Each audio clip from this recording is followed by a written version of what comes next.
తాకట్లో ఉన్న మీ బంగారాన్ని విడిపించి ఆ రోజు ఆన్లైన్ రేటుకి కొంటాం. Sharma gold company. నమస్కారం, సుమన్ టీవీకి స్వాగతం. 2025 ఫిబ్రవరి మాసం ద్వాదశ రాశుల వారికి గ్రహ సంచారానుసారం ఏ రకంగా ఉండిపోతుంది, ఆయా రాశుల వారికి ఎటువంటి పరిహారాలను పాటించుకోవాలి, ఈ అంశాన్ని తెలియజేసేందుకు మనతో పాటు ఉన్నారు ప్రముఖ జ్యోతిష మరియు వాస్తు వేదిక నిపుణురాలు, దేవి ఉపాసకురాలు శ్రీమతి జయప్రద గారు. అమ్మ నమస్కారం. నమస్తే అమ్మ, శ్రీమాత్రి నమః. అమ్మ, ద్వాదశ రాశుల వారికి ఎలా ఉండబోతుంది ఫిబ్రవరి మాసం అంతా అని తెలుసుకునే ముందుగా గ్రహాల సంచారం ఎలా ఉంది, ఎలాంటి ఫలితాలను అందిస్తున్నాయో తెలియజేయండి. సో వచ్చే మాసం ఫిబ్రవరి మాసంలో అంటే ఏంటంటే మనకి మాఘమాసం, సూర్య భగవాన్ ఒక మాసం అనమాట. సో రవి భగవాన్ ఒక బలం, రవి బలం చక్కగా అన్ని ద్వాదశ రాశుల వాళ్ళకి ఉండాలంటే మాఘమాసంలో చక్కగా పూజలు, వ్రతాలు, నోములు ఎవరెవరికి ఏ అవకాశం ఉంటే కొంచెం వదులుకోకుండా చేసుకుంటూ వెళితే ద్వాదశ రాశుల వాళ్ళు బయటపడతారు. ఎందుకంటే కొన్ని రాశులకి మంచి ఫలితాలు ఉన్నాయి, కొన్ని రాశులకి కాస్త మిశ్రమ ఫలితాలు ఉన్నాయి. సో ఈ మిశ్రమ ఫలితాలు ఉన్నవాళ్ళు, మంచి ఫలితాలు ఉన్నవాళ్ళు ఏ ఒక్క రోజు వదలకుండా చక్కగా ఈ మాసం అంతా, మాఘమాసం అంతా కొన మొదటి రోజు పాడ్యం నుంచి ప్రారంభమై అమావాస్య వరకు చాలా విశేషమైన రోజు అనమాట. సో ఏ రోజు ఏం చేసినా విశేషమే. అంటే మాఘమాసంలో ఆదివారాలు విశేషాలు, పౌర్ణమి విశేషం, అలాగని శనివారాలు, సోమవారాలు, మంగళవారాలు, బుధవారాలు అన్ని కూడా విశేషమైన రోజులే.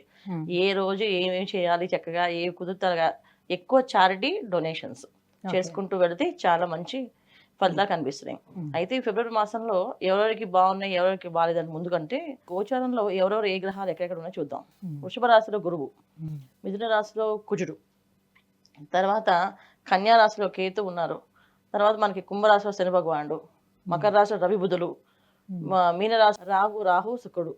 సో ఇలాగ మనకి గ్రహస్థితి అంతా గ్రహాలన్నీ ఇలా ఉన్నప్పటికీ ఏమేమవుతుందంటే ఇక్కడ ఎంత బ్రహ్మాండంగా మీనరాశిలో ఉచ్చస్థానంలో శుక్రుడు ఉన్నప్పుడు ఎన్ని భోగాలు, ఎన్ని యోగాలు ఇస్తారో, శుక్రుడితో పాటు రాహు ఉన్నారు కనుక అన్ని మాయలు, అన్ని మర్మాలు కనిపిస్తుంటాయి. అంటే మోసపోవడాలు కానీ, మోసగింపబడ్డాలు కానీ జరిగే అవకాశాలు ఎక్కువగా ఉన్నాయి కనుక జాగ్రత్తగా పరిహారాలు చేసుకుంటూ వెళితే ప్రతి పనిలోనే ఆలోచించి చేస్తే కనుక బయటపడతాం. లేకపోతే కాస్తంత ఇబ్బంది పడే అవకాశం కనిపిస్తుంది. జాగ్రత్తగా చూసుకుంటూ వెళ్ళాలి. సో మనకి మిథున రాశిలో కుజుడు అంటే ఏంటంటే జనరల్గా చాలా మందికి విచక్షణ అనేది కోల్పోవడం అనేది జరుగుతుంటుంది. ఎంత అగ్రెసివ్గా మారుతారంటే బుధుడు అంటే మిథున రాశిలో బుధుడు అధిపతి, ఆ రాశి అధిపతి. సో బుధుడు అంటే ఏంటి, మంచి తెలివితేటలు, మంచి బుద్ధి, జ్ఞానం, తెలిసిన వాళ్ళు, క్రియేటివిటీ బ్రహ్మాండంగా ఉంటుంది. అయితే ఇక్కడ కుజుడు రావడం వల్ల ఏంటంటే క్రియేటివిటీ, ఆలోచనలు అన్నీ కొంచెం ఎక్స్ట్రాడినరీగా పెరుగుతాయి. అయిపోవాలి, ఇప్పుడు అయిపోవాలి మరి అంటే విచక్షణ కోల్పోతారు. విచక్షణ అనేది కోల్పోయి వాళ్ళు చేయాల్సిన పని నాకు ఇప్పుడు కావాల్సింది, ఇప్పుడు అవ్వాల్సింది అని చెప్పి కొన్ని ప్రమాదాలకి, కొంత మనుషుల తత్వాలకి మారడానికి కారణము ఇదంతా కూడా కుజుడు కారకుడు కనుక. ఎన్ని రోజుల వరకు ఉంటాడు మేడం కుజుడు? చాలా రోజులు ఉంటారు. ఫిబ్రవరి మాసం అంతా మిథున రాశిలోనే ఉంటున్నాడు ఆయన. సో అందుకని ఆయన ఆల్రెడీ వచ్చేసి మిథున రాశిలోనే ఉన్నారు ఆయన. జనవరి 20 నుంచి మారిపోయి మిథున రాశిలో ఉంటున్నారు ఆయన. దానివల్ల ఏంటంటే జాగ్రత్తగా ఉండడం, మెయిన్ వాహనాలు నడిపినప్పుడు జాగ్రత్తగా ఉండడం, బయటికి వెళ్ళేటప్పుడు మంచి శుభశకనాలు చూసుకుని వెళ్ళడం చాలా ముఖ్యమైన అవసరం అందరికీ. ద్వాదశ రాశులు అందరికీ కూడా ఈ జాగ్రత్తగా చూసుకుంటూ ఆచితూచి వెళ్తూ ఉంటే ఏ ఒక్కరికి ఏ ప్రమాదం జరగకుండా క్షేమంగా ఇంటికి వస్తుంటారు. ఇది చూసుకోవాల్సింది. అమ్మ, మిథున రాశి వారికి గ్రహాల స్థితిగతులు ఎలా ఉన్నాయి, ఎలాంటి ఫలితాలని ఇస్తున్నాయి, ఏ గ్రహాలు వాళ్ళకి అనుకూలంగా ఉన్నాయి, ఏ గ్రహాలు ప్రతికూలంగా ఉన్నాయి? తప్పకుండా అన్న. సో ప్రతికూలత అనేది చాలా గ్రహాలు వీళ్ళకి అంటే ఉన్న కుజుడు, శుక్రుడు, బుధుడు, రవి వీళ్ళంతా కూడా అంత అనుకూలంగా లేరు, ప్రతికూలంగానే ఉన్నారు. అయితే ఏంటంటే ఇక్కడ మనకి ఈ మాస ఫలితాల్లో వచ్చేది ఏంటంటే మాఘమాసం కనుక సూర్య ఆరాధన చేసుకుంటూ సూర్య భగవాను మీద ధ్యాస అంతా ఎక్కువ పెట్టుకొని ఎక్కువ పూజ, ఎక్కువ మెడిటేషను, ఎక్కువ మౌనంగా ఉండడం ప్రయత్నం చేస్తే అన్నీ అనుకూలంగా మారుతాయి. లేకపోతే ఏమి చేయకపోయినా సరే చిన్న చిన్న విషయాలకి కాస్తంత ఏదో ఒక అలజడిలా తయారై మాట్లాడుతుంటారు వీళ్ళు. వాళ్ళకే తెలియకుండా ఆ మాటలు అసలు వాళ్ళు కూడా ఎప్పుడు మాట్లాడుంటారు, కానీ అలా మాట్లాడే అవకాశం అనేది జరుగుతుండదు ఈ మాసంలో. సో మిథున రాశి వాళ్ళకి ఏదైనా చేయాలి ముందు పని అంటే ముందు వీళ్ళు ఎక్కువగా పూజ, మెడిటేషన్ దాని మీద వెళ్ళాల్సింది. ఆ తర్వాత మిగతా వ్యాపారాల అభివృద్ధి కావాలన్నా, ఉద్యోగంలో లాభాలు కావాలన్నా ముందేది వీళ్ళు చేసుకుంటూ వెళితేనే ఈ మాసం వీళ్ళకి చాలా బాగుంటుంది. రీజన్స్ ఎందుకు చెప్తున్నాం అంటే మాఘమాసంలో జరిగే ఏవైతే కార్యక్రమాలు ఉన్నాయో వాటిల్లో ఎక్కువ శ్రద్ధ పెట్టారనుకోండి కాస్తంత ఎప్పుడు ఎవరిని అనుకుంటుంటాం. లేకపోతే ఏమవుతుంది, మిథున రాశి వాళ్ళు జనరల్గానే సరదాగా జోయిల్గా ఉండే మనుషులు. ఎవరినైనా ఏదోటి సరదాగా ఏడిపించడం, నవ్విపించడము, కాస్త వాళ్ళతో మాట్లాడుతూ ఉండడం ఇలా జరుగుతూ ఉంటాయి. కానీ వీళ్ళకి ఎప్పుడు చేసే పనులు కూడా చేస్తే కూడా ఎదుటి వాళ్ళు రివర్స్ అవుతారు. సొంత స్నేహితులు, బంధువులు కూడా శత్రువులుగా మారుతారు. మారే అవకాశం ఉంది. ఎందుకు రా అంటున్నావు అని చెప్పేసి. ఏమి ఉండదు, జనరల్‌గా ఉండే మాటలే కానీ అవి నచ్చవు.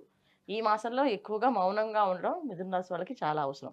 ఉద్యోగాలు చేసే వాళ్ళైతే తోటి ఉద్యోగులతో అసలు ఏమి మాట్లాడకుండా వాళ్ళ పని వాళ్ళు చేసుకుని వస్తే చాలా ఉత్తమం.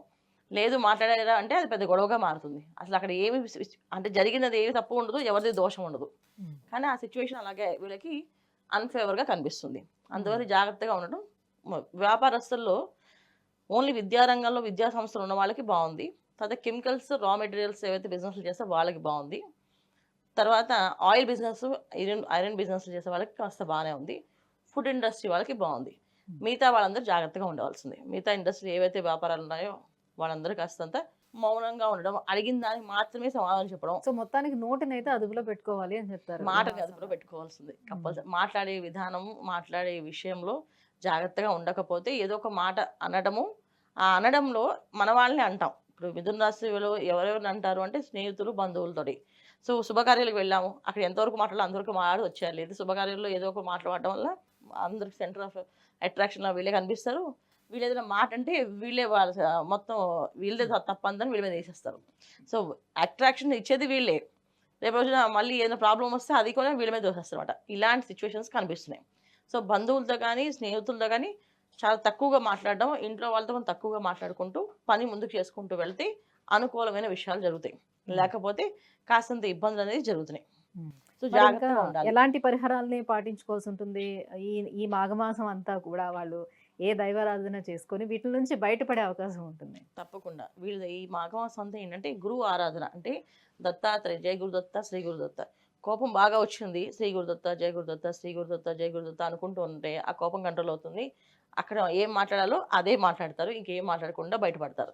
అలాంటి అవకాశాలు కనిపిస్తున్నాయి. కానీ చక్కగా దత్త పారాయణ చేయడం, దత్త చరిత్ర చదువుకోవడం, సాయిబాబా చరిత్ర చదువుకోవడం, సాయిరాం సాయిరాం అనుకోవచ్చు, శ్రీపాదరాజం చరణం ప్రబద్ధి అనుకోవచ్చు. గురువుగా ఏదైతే ఏ దైవాన్ని నమ్ముతారో అది చేసుకోవచ్చు. లేదు మెడిటేషన్ చేస్తా మాకు దేవుని నమ్మము అంటే మెడిటేషన్ ఎక్కువగా చేయడము. ఆ మెడిటేషన్తో మాట్లాడేటప్పుడు చాలా తక్కువగా మాట్లాడడం చేయడం వల్ల అనుకూలమైనది జరుగుతుంది. ఈ మాఘమాసంతో వీళ్ళు చేసుకోవాల్సింది ఏంటంటే పారాయణ. మాఘ పారాయణ కూడా ఉంటుంది. ఇప్పుడు మాఘమాసం అంతా కూడా చక్కగా మాఘపురాణం చదువుతారు. అది చేస్తే కూడా చాలా మంచి లాభాలు ఉన్నాయి. ఎందుకంటే మిథున రాశిలో ఇవన్నీ ఒక ఎత్తు అయితే అనారోగ్య సమస్య అనేది కాస్తంత ఇబ్బంది పెట్టే అవకాశం ఉంది.